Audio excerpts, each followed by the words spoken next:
నమస్కారం రామ్ గారు. నమస్తే అండి. కొంతమంది ఓవర్ నైట్ స్టార్స్ అయిపోతూ ఉంటారు. వాళ్ళకి ఆ సక్సెస్‌ని కానీ, ఆ స్టార్డమ్‌ని గానీ ఎలా డీల్ చేయాలో తెలీదు అన్నప్పుడు వాటిని ఎలా డీల్ చేయాలి? అండ్ అలాగే ఓవర్ నైట్ స్టార్స్ నిజంగానే అవుతారా? లేకపోతే వాళ్ళ వెనకాల చాలా కృషి ఉంటుంది. అది మనకు కనపడదు. మీరే ఓవర్ నైట్ అన్నారు కాబట్టి అది కృషి కాదు. అంతేనా? ఇనార్గానిక్ అది.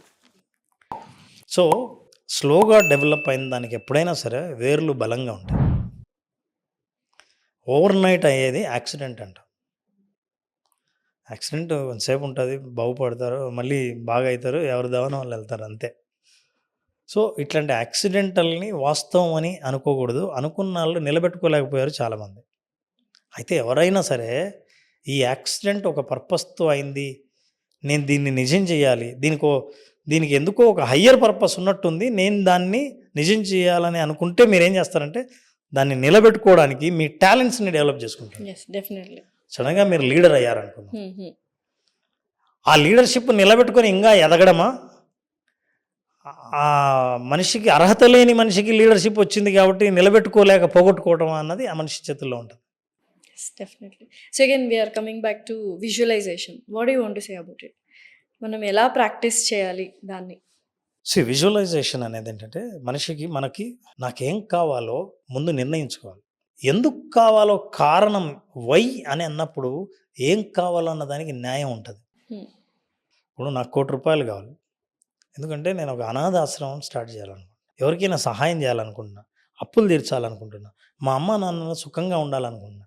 ఇట్లాంటి ఏదైనా మీకు రీజన్ బలంగా లేకుండా మీరేమంటారంటే మీకెంత కావాలి? కొంతమంది ఉన్నారు నాకు 100,00,00,000 కావాలి. పక్కాయన ఉండి నాకు 500,00,00,000 కావాలి. ఫస్ట్ చెప్పినవాడు సార్ నాది 100 కాదు, నాది కూడా ఒక 500 వేసుకోండి. అసలు నీకేమైనా పర్పస్ ఉందా? నీకు అసలు ఎందుకు అడుగుతున్నావో నీకేమైనా తెలుస్తుందా?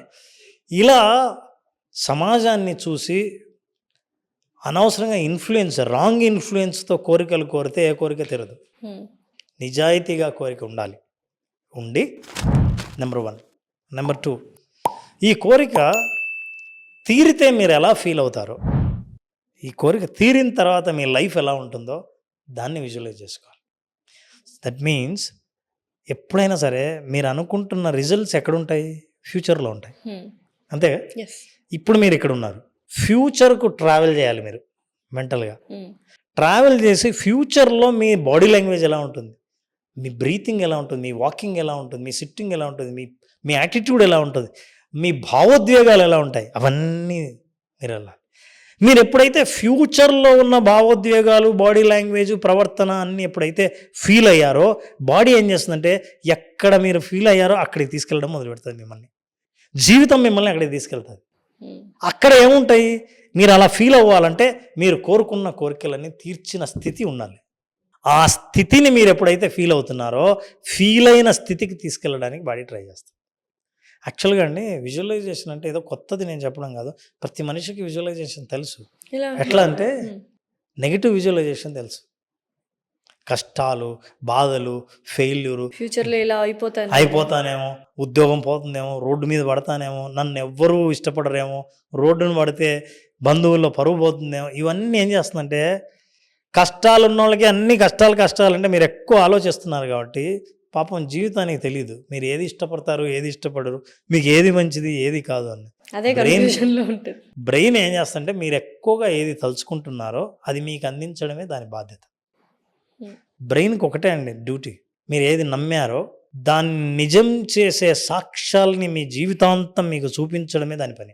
ఎంత బలంగా నమ్మితే అన్నీ ఎక్కువ సాక్ష్యాలు చూపిస్తుంది. అనుమానించిన వాడికి అనుమానించే సాక్ష్యాలే కనిపిస్తాయి. అభిమానించిన వాడికి అభిమానించే సాక్ష్యాలే కనిపిస్తాయి. కోరుకున్న కోరికల్ని బలంగా తీరుతుందని నమ్మినవాడికి తీరే అవకాశాలే కనిపిస్తాయి. హ్మ్. మీకు అందుకే కొంతమంది మిరాకిల్స్ ఫీల్ అయినప్పుడు ఎవరైనా సరే ఒక దేవుడి దగ్గరికో, ఒక మొక్కుబడో లేకపోతే వచ్చినప్పుడు తెలుసా? అక్కడికెళ్ళి వచ్చినప్పటి నుంచి ఆశ్చర్యం అసలు అట్లా వెళ్ళానో లేదో ఈయన ఫోన్ వచ్చింది. హ్మ్. మీకు ఆ సాక్ష్యాలు కనిపించడం మొదలు పెడతాయి. అంతే. నమ్ముతున్నారు కాబట్టి బ్రెయిన్ యొక్క డ్యూటీ అది. మీరు ఏది నమ్మారో అది. అసలు ఈ ఆఫీస్‌లో ఎవ్వరిని నమ్మకూడదు తెలుసా? అని అనుకుంటున్నప్పుడు మీరు మాట్లాడుతున్న ప్రతిసారి మీ మాటల్లో అది కనిపిస్తూ ఉంటది. అవతల వాళ్ళ సమాధానంలో కూడా మీకు అది కనిపిస్తూ ఉంటుంది. కరెక్ట్. నిజమే, అవునే, నిజమేనే అనిపిస్తుంది. అంటే ఇప్పుడు బ్రెయిన్ హార్ట్ అన్నారు కాబట్టి నాకు సడన్గా ఒక క్వశ్చన్ గుర్తొచ్చింది. ఇప్పుడు మనం చాలా వరకు ఈ కొటేషన్స్లో వాటిలో చూస్తున్నాం, హార్ట్ చెప్పింది వినకు, బ్రెయిన్ చెప్పింది విను అనేవి చాలా చూస్తుంటాం. ఇప్పుడు ఒక పర్సన్ని మనం లవ్ చేస్తే వాళ్ళ తాలూకా మెమరీస్ కానీ వాళ్ళు మాట్లాడేవి కానీ మైండ్లో అంటే బ్రెయిన్లో స్టోర్ అవుతాయి. హార్ట్ బ్రేక్ అని ఎందుకంటారు? మైండ్ బ్రేక్ అవుతుంది కదా లవ్ బ్రేకప్ అయినప్పుడు. సో మీరు కనెక్ట్ అయింది హార్ట్తో కాబట్టి ఇప్పుడు బ్రేక్ అయితే డిస్కనెక్ట్ అని అర్థం. ఓకే. బ్రెయిన్తో ఎవరు ప్రేమించరు నాకు తెలిసి. బ్రెయిన్ అప్లై చేస్తున్నాం అంటే అర్థం ఏంటంటే హార్ట్ అప్లై చేస్తే అమ్మాయి ఎలా ఉంది చూసినప్పుడు నాకు ఏమనిపించింది, how I felt, so I make a decision.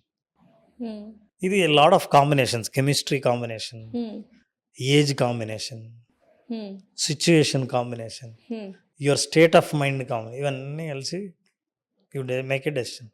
బ్రెయిన్తో డెసిషన్ తీసుకోవడం అంటే ఏంటో తెలుసా? ఈ అమ్మాయి ఏం చేస్తుంది, బ్యాక్గ్రౌండ్ ఏంటి, క్యాస్ట్ ఏది, ఎంత సంపాదిస్తుంది, బయోడేటా, అది బ్రెయిన్. సో దీని నుంచి ఆలోచిస్తే పెయిన్ఫుల్గా ఉంటుంది, దీని నుంచి ఆలోచిస్తే కరెక్ట్గా ఉంటుంది, దీని నుంచి ఆలోచించండి అంటారు. ఇది ఏంటి, ఎలాంటి సిచ్యువేషన్స్? మీరు దేని నుంచైనా ఆలోచించవచ్చు, కానీ దేని గురించి ఆలోచిస్తున్నారు అన్నది ఇంపార్టెంట్. ఓకే. ఫర్ ఎగ్జాంపుల్ చలికాలం వర్షం పడుతుంది అనుకోండి, మామూలుగా వర్షం పడుతుంది, ఐస్ క్రీమ్ తినాలనిపిస్తుంది. బ్రెయిన్ ఏం చెప్తుంది, చల్లగా ఉంది, ఐస్ క్రీమ్ అక్కర్లేదు ఇప్పుడు, తింటే ఏమవుతుంది, జలుబు వస్తుంది. పిల్లలు నేను ఐస్ క్రీమ్ తినాలని అనుకుంటే బ్రెయిన్తో ఆలోచిస్తుంది, కానీ మీరు హార్ట్తో ఆలోచించండి. అరే వెదర్ బాగుంది, తినాలనుకున్నది తినకపోతే ఇంకెందుకు, ఎంజాయ్ చేద్దాం, వస్తే వచ్చింది 2 టాబ్లెట్లు వేసుకుంటాం ఏముంది అని హార్ట్తో ఆలోచించండి. రెండు కరెక్టే. Life combination of brain and heart. మీరు బ్రెయిన్తో ఆలోచిస్తే బిజినెస్ మ్యాన్ అవుతారు, హార్ట్తో ఆలోచిస్తే ఎమోషనల్లీ వీక్ అవుతారు. 2 బ్యాలెన్స్ చేస్తే హ్యూమన్ బీయింగ్ అవుతారు. Correct. Thank you so much Ram గారు, థ్యాంక్స్ అలాట్. నిజంగానే చాలా చాలా విషయాలు నేర్చుకున్నాను అండ్ ఆడియన్స్ కూడా నేర్చుకున్నారని అనుకుంటున్నాను. So many beautiful things and so many soulful conversations, తెలిసినవే నేను చెప్పాను, మైండ్ఫుల్ కాన్వర్సేషన్స్ చెప్పారు. అవి మాకు తెలీదు, మాకు తెలుసు అనుకుంటాం కానీ చెప్పేదాకా తెలీదు. So you doing a wonderful job అండి. Thank you so much. Thank you so much. My deep gratitude for the audience and to you also. I'm so happy. మీరు నన్ను చాలా ఆనర్ చేశారు. అసలు ఎంత అద్భుతంగా మీరు యాంకరింగ్ చేశారంటే నేను చెప్తున్నాను, యూఆర్ రియలీ మైండ్ఫుల్. అవునా? ఎక్కడే కానీ అంటే ఇది అడిగితే బాగుండని కాకుండా నేను ఎలా చెప్తున్నానో తెలియదు, ఫ్లోతో చెప్తున్నాను. నా ఫ్లోని ఎంత బాగా క్యాచ్ చేశారంటే యూఆర్ క్యాచింగ్ ద థ్రెడ్. అది ఎలా వెళ్తే అలా. I'm extremely happy. Thank you so much for the trust. Thank you Ram గారు, thanks a lot. It means a lot actually. Thank you.